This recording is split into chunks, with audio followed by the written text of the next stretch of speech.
Bapa di dalam surga, benar Tuhan kami mau tetap terhubung dengan Engkau Tuhan Yesus. Dan kami tahu Tuhan hidup kami hanya terhubung dengan Engkau Tuhan. Apapun yang kami lakukan Tuhan hanya mau kami mengandalkan Tuhan.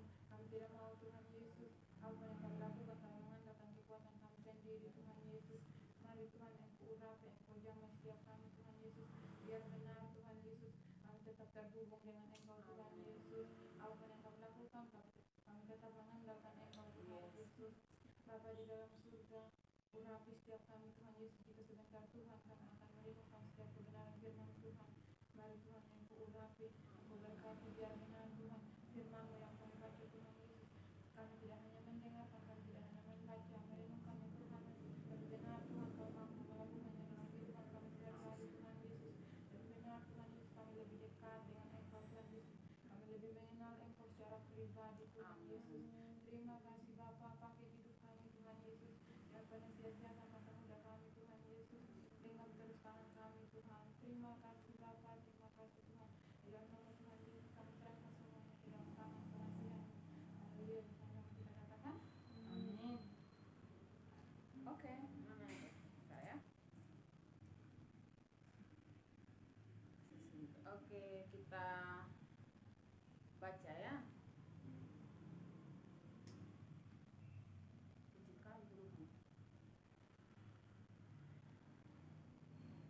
Di Ulangan 31 ayat 8.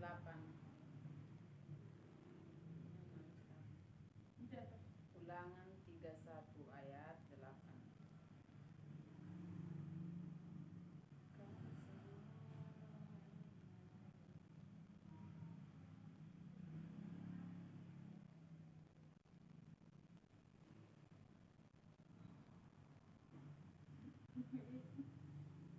Ulangan.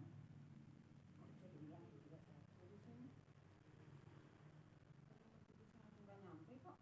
Iya kan? Iya enggak sih? Ada. Satu, dua, satu, delapan. Terus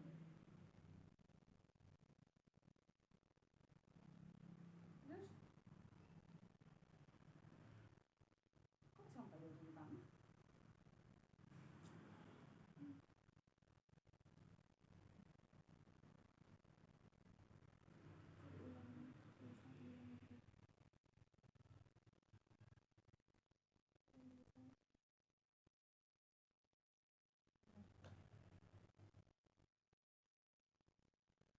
Ada. Kok pas saya cari sampai? Tidak langsung ketik dia mencari di nama dulu. Oh alah. Oke.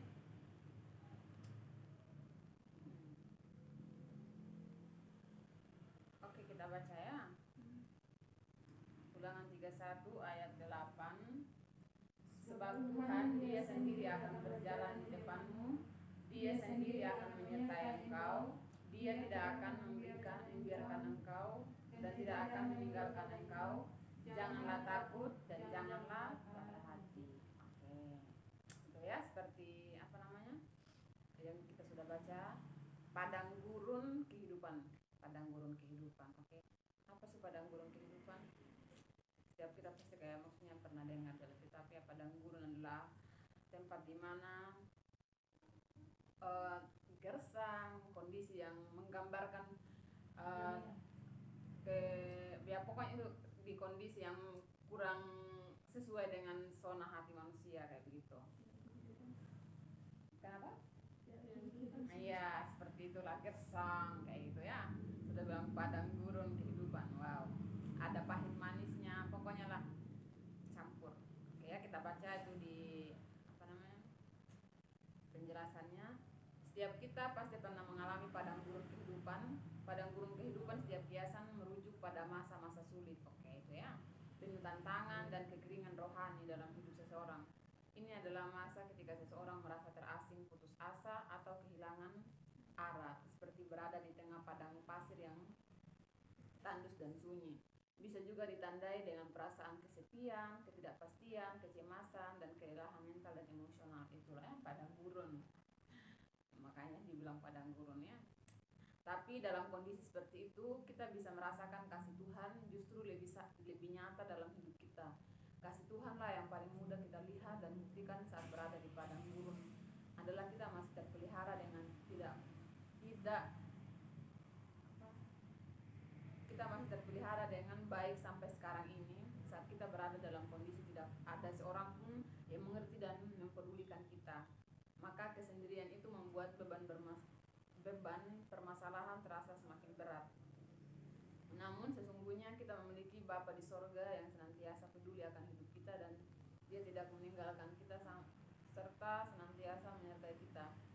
Karena itu datanglah kepada Tuhan dan terus taati firman-Nya, maka aliran kasih-Nya akan membanjiri hidup kita sehingga hidup kita penuh dengan sukacita. Sukacita darinya akan memberikan kita kekuatan saat kita lemah dan kita bisa menjalani hidup dengan teguh. Wow, luar biasa ya, tulisan kecil banget. Jangan sampai marah saya hari kayak gini-gini. Oke, kita udah mau fokus di situ. Ya, kita sama-sama belajar ya. Tadi sudah dibilang bahwa padang gurun kehidupan itu sudah yang pertama. Tadi sudah menjelaskan ya bagaimana kondisi hati kita yang sedang tidak baik-baik saja. Bagaimana pasti kita pernah ada di titik ya mungkin saat kita bertemu dengan orang lain atau bertemu dengan saudara seiman kita, entah di komsel atau di kampus. Mungkin hati kita yang tadinya kesepian, yang mungkin masalah kita yang tadinya ada, kita mulai menampakkan diri bahwa kita baik-baik saja kayak gitu ya. Tapi kadang kita ada di titik saat mungkin kita sendirian, entah kita di kamar, kadang kita berpikir kita merasa kesepian, mulai kadang masalah-masalah itu membayang-bayangi kita atau ada hal-hal yang mungkin membuat kita menjadi tidak terkontrol emosinya, kadang membuat kita merasa kesepian seperti itu ya. Tapi kita percaya kalau kita punya hubungan, punya relasi dengan Tuhan, Tuhanlah yang akan memampukan kita. Entah itu mungkin kondisi kita sedang tidak baik-baik saja. Makanya tadi itu bilang ya kayak kayak di lagu tadi, kalau kita terhubung dengan Tuhan ya firman-Nya itu yang menjadi dasar hidup kita kayak gitu. Ya saya juga maksudnya kayak pengalaman kakak ya, mungkin kalau sedang lagi tidak baik-baik saja atau tidak menjaga hubungan dengan Tuhan pasti lost control, maksudnya emosi tidak terkontrol kayak gitu. Jadi ya memampukan kita untuk mengatasi entah kita banyak cemas kadang, apalagi masa-masa kayak kalian mungkin kuliah ya harus waktunya regis, kadang kita harus punya kecemasan tersendiri kayak gitu. Tapi bagaimana kita menaklukkan itu kayak gitu ya. Kadang sesuatu yang terjadi di hidup kita tuh dampaknya ke diri kita juga kan. Jadi mari kita mau tetap bersukacita senantiasa, bukan karena kondisi kita baik-baik saja, tapi kita tahu bahwa Tuhan itu setia, Tuhan tidak pernah meninggalkan kita kayak gitu ya.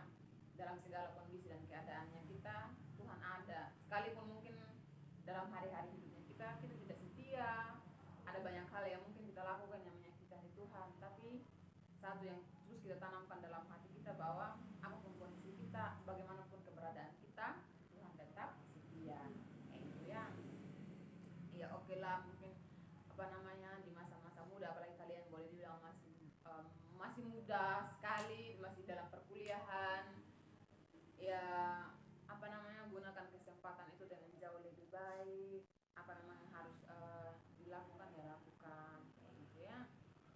Oke, kita mau keluar dari padang gurun kehidupan bersama dengan Tuhan kayak gitu ya. Kita tidak mau tinggal ya, kita memaksimalkan, kita mengusahakan kayak gitu ya. Tidak bisa dengan kekuatan kita sendiri. Kalau kita mau keluar dari zona itu atau di padang gurun yang gersang itu, kita tidak bisa dengan kekuatan kita sendiri. Kita butuh anugerah Tuhan, kita butuh pertolongan Tuhan, kita butuh arahan Tuhan kayak gitu ya. Karena kita percaya seperti firman-Nya tadi bilang bahwa sebab Tuhan dia sendiri akan berjalan di depanmu. Oke ya. Bahwa Tuhan yang memegang tangan kita, bukan kita yang pegang tangan Tuhan. Karena kalau Tuhan yang pegang tangan kita, kita tidak akan merasa capek kayak gitu. Tapi kalau kita yang pegang tangan Tuhan, kapan aja kita bisa lepas. Tapi kita mau berserah, kita mau menyerahkan hidup kita, Tuhan yang pegang kendali, Tuhan yang memegang tangan kita kayak gitu ya. Dia yang akan berjalan bersama dengan kita, bukan kita lagi yang di depan Tuhan begini-begini kita yang ngatur Tuhan, tapi kita mau Tuhan yang ngatur hidup kita kayak gitu ya. Kita mengusahakan Tuhan, apa yang Tuhan mau apa di hidup saya, Tuhan pakai hidup saya seperti itu ya.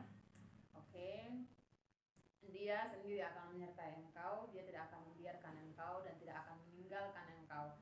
Janganlah takut dan janganlah patah hati. Oke ya. Jelas firman Tuhan bilang ya bahwa maksudnya tidak akan pernah, itu tidak akan pernah. Berarti Tuhan sedetik pun itu ya tidak akan pernah meninggalkan kita. Kayak gitu. Kadang kita merasa Tuhan meninggalkan ya karena kita yang jauh. Padahal sesungguhnya itu Tuhan tidak pernah meninggalkan kita. Kayak gitu ya. Dia setia dan selalu setia. Nah, kalau kita mulai merasa jauh dari Tuhan, kakak juga begitu kok. Jadi kayak sadar bahwa saya ini bukan siapa-siapa. Mulai kembali dan kembali kayak gitu. Ya, kita ini bukan siapa-siapa, memang bukan siapa-siapa tanpa Tuhan kayak gitu. Tapi kalau kita dengan Tuhan, segala sesuatu kita memandang dengan jauh lebih baik, lebih tenang, sekalipun mungkin realitanya kondisi kita sedang tidak baik-baik gitu ya. Oke. Mungkin itu yang kakak sharing kan. Kalau kalian mau sharing atau mau cerita, it's okay, silahkan. Ada yang kalian mau ceritakan atau mau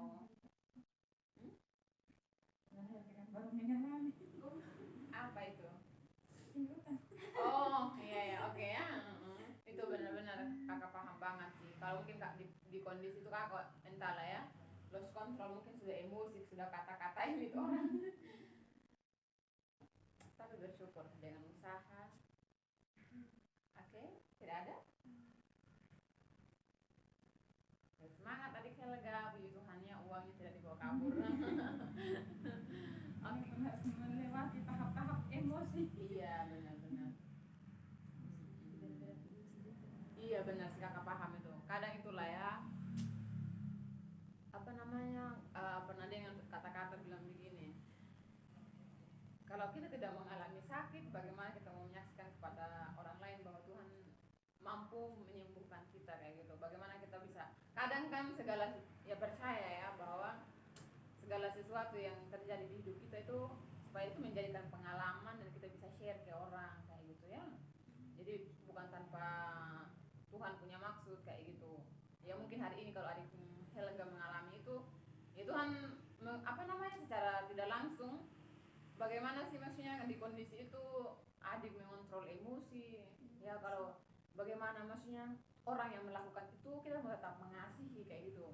Nah itu kadang kan ya memang benar, orang-orang terdekat kita itu kadang yang bikin kita gimana gitu ya, maksudnya menguji kita. Tapi itulah ya, kita percaya bahwa Tuhan baik dan selalu baik kayak gitu. Oke? Ya kemarin juga itu saya gara-gara apa namanya dengan itu saya merasa kayak Tuhan tadi kan kalau bilang kayak Tuhan jauh dari saya jauh. Makanya apa misalnya kemarin itu kan saya gara-gara terpukul begitu. Satu sisi saya merasa bukan apa ya, saya dekat sama Tuhan, berarti saya punya Tuhan lah, dan apa-apa itu saya bisa, pokoknya saya bisa begitu. Tanpa saya sadari saya pakai kekuatan saya sendiri begitu. Terus saya selalu datang sama Tuhan, saya mau motor ini cepat dapat, saya tidak mau uang ini terlalu lama di tangan saya, kalau lama di tangan saya akan selesaikan cepat-cepat habis begitu. Dari bulan Desember itu pokoknya saya selalu doa terus supaya saya tidak salah orang begitu. Tiba-tiba doanya saya aku salah orang, masalah orang betul. Mau Tuhan kasihnya salah orang begitu. Jadi saya kayak mau marah juga salah, kayak marah sama diri sendiri begitu. Lebih kayak diri sendiri kayak gitu, kenapa nggak berhati-hati kayak gitu ya. Kalau saya sudah minta supaya saya jangan salah orang, kayak mana salah orang begitu. Kau begini Tuhan gitu kan, tidak bisa berbuat apa-apa. Akhirnya mungkin dengan kayak begini doa gitu, saya merasa kayak saya merasa bersalah, tidak fokus datang sama Tuhan. Saya merasa kadang-kadang saya tidak ikut ini konser karena kepikiran satu sisi benar-benar uang itu saya dapat ya kadang mau pakai orang lagi butuh begitu. Butuh juga sih, lebih kayak mereka utamakan saya dibandingkan diri mereka sendiri. Mereka dapat itu uang, mau mereka beli sesuatu untuk diri mereka sendiri gitu, untuk adik-adik yang lain gitu. Tetapi dalam keluarga itu hanya bapak tok yang tidak dapat sedikit pun persen dari uang itu situ, dan itu gajinya bapak sendiri juga, tapi mama hanya beli adik itu beberapa adik isi tabungan dan beberapa pakaian yang dibeli, dan semuanya itu untuk saya gitu. Tetapi ada di tangan saya, mana saya kasih ke orang dengan ini gitu. Itu kayak gimana sih rasanya, kayak sakit gitu. Iya. Saya dengar bahwa mama tidak beli sesuatu untuk diri mereka sendiri, mengapresiasi hasil kerja mereka begitu, mengutamakan saya dan percaya saya di sini, maka saya membuat kepercayaan mereka begitu. Dan saya percaya bahwa karena Tuhan saya harus ini lebih baik dari kemarin gitu. Oh, ini lebih parah begitu. Jadi kayak itu juga sih bikin saya merasa kalau Tuhan jauh dari saya gitu. Kayak Tuhan kayak tidak lihat apa, mungkin saya berpikir masih banyak yang Tuhan lihat di sana gitu. Saya ada tanggung ini tidak terlalu besar lah masalah saya gitu. Tapi tanpa saya sadari malah saya gitu diri dari Tuhan. Itu juga sih. Oke. Kayak kesaksian. Luar biasa. Oke ya, itulah deh ya, maksudnya apa namanya, kita percaya bahwa segala kadang Tuhan membiarkan supaya kita belajar kayak gitu ya, bukan berarti Tuhan meninggalkan.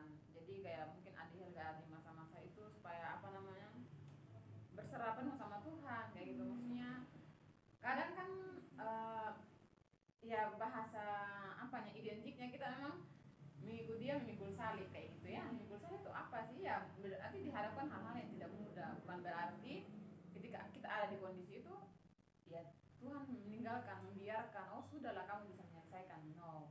Tapi dia memberi kita apa namanya, supaya apa namanya, melatih hati kita kayak gitu. Itu sih. Oke. Dari kemarin aku itu yang pas kita cerita tema apa itu, ketika anak minta roti dan mungkin Tuhan ini apa, Iya, kasih betul. kasih batu ular. ya, Ketika anak minta ikan, bapak tidak mungkin minta apa atau kayu apa. iya, minta Makanya betul. kan dalam setiap doanya saya itu saya hanya takut salah orang, tetapi Tuhan hanya merespon salah orang itu ya udah, kalau kau tahu salah orang baru saya kasih kau salah orang gitu. Padahal Tuhan kita nggak sejahat itu. Iya, itu yang saya takut. Dia Bapak yang Ada baik. satu kalimat juga yang bilang ini, kalau misalkan kita tidak mengalami sakit atau mengalami yang namanya masalah, kita tidak akan berubah, kita akan senang-senang terus. Iya, Kita akan berjalan dengan sesuai dengan kita punya kemampuan sendiri. Yes. Tapi dengan ada masalahnya kita butuh Tuhan, kita tidak bisa tanpa Tuhan begitu. Jadi Itu ya. Tuhan izinkan sesuatu itu ya pasti ada maksud tersendiri.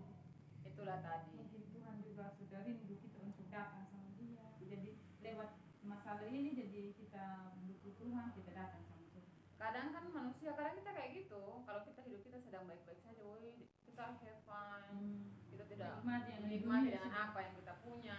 Padahal kan, tapi kalau kita sudah punya masalah, mulai mendengar kayak Tuhan, kadang-kadang manusia ini kita tidak tahu diri kayak gitu ya. So, sering banget kita seperti itu. Tapi kalau misalkan kayak sesama yang datang begitu di kita tidak terima. Saya lihat juga yang di TikTok itu, kok kamu marah kalau ada seseorang yang hanya tiba-tiba datang, tapi tanpa kamu sadari, kamu